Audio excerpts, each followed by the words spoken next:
Hey nerds, Jess here. In this video, I'm going to go over some Klaviyo updates. So there was a new update pushed out for Shopify that you can have additional tracking features. So you should have already received an email. You will want to click Enable Additional Tracking on that email, or you can go to Integrations and then Shopify, and then you'll see this little blue area. Click Get Started, and then Save. And click update,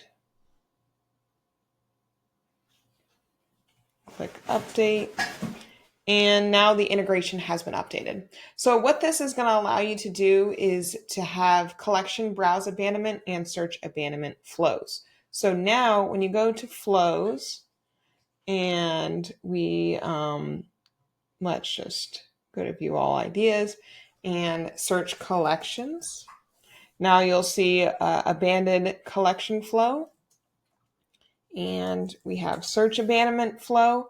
So what this looks like is when somebody has submitted a search, then it's going to wait a couple hours and then it's going to send them an email asking if they saw anything. So this means if they actually use the search feature in your Shopify account. So this isn't fully set up yet because obviously this is a new feature. So to make sure that the flow is going to work, you're going to want to make sure that you follow these steps.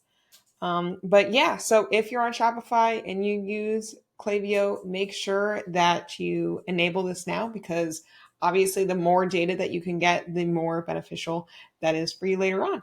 So if you have any questions, leave them in the comments down below and I'll see you next time. Bye.